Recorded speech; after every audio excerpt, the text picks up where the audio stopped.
একসাথে পুরো pace bowling unit আর তাদের বোলিং কোচ শন টেটের এই ফ্রেমটা বারবার মনে করাচ্ছে অ্যালান ডোনাল্ডকে, বাংলাদেশের সফল সাবেক পেস বোলিং কোচ। বলা যায় গড়ে তুলেছিলেন ইবাদত খালেদদের আদতে একটা দারুণ পেস বোলিং ইউনিট। এবার সেই পথই যেন ধরছেন অস্ট্রেলিয়ান টেট। যখন যেখানে চোখ যায় পুরো মাঠ জুড়ে শুধু টেটকেই যেন দেখা যায়। বলা যায় অনুশীলন সেশনের সবচেয়ে ব্যস্ত ক্যারেক্টারই টেট। নাহিদ রানা আবার আছেন টেটের বিশেষ নজরে। রানা যখন প্রয়োজন ছুটে যাচ্ছেন টেটের কাছে। পাকিস্তানে অর্থাৎ পাকিস্তান সুপার লিগ খেলতে গিয়ে এই কোচের সাথে দেখা হয়েছিল নাহিদের। সেখান থেকেই শুরু। নাহিদ যে স্পেশাল সেটা টেট খুব ভালো করেই জানেন বলেই হয়তো তাকে বিশেষ নজরে রেখেছেন। নিজেও জোরে বল করতেন।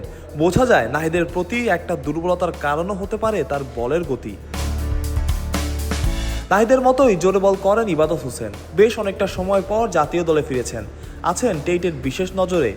একজন ইনজুরি থেকে ফেরা পেসার, অনেকটা সময় পর দলে তার অন্তর্ভুক্তি। কোচের এমন সুনজর আর গাইডেন্স তো তার প্রয়োজনই ছিল। ইবাদত বোধহয় খানিকটা ভাগ্যবানও। টেট তার খেয়াল রাখছেন পুরো ইউনিটেরই, শুধু নাহিদ আর ইবাদতই না, পুরো পেস ইউনিটি যেন এখন একটা পরিবার, যেমন ছিল ডোনাল্ডের সময়ে। আপনি মনে করতে পারছেন কি?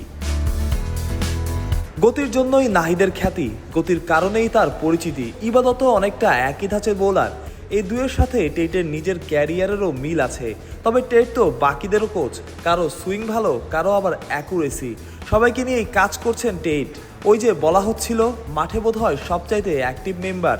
শন টেট অনুশীলনে নিজেকে আলাদা করছেন অন্যদের থেকে।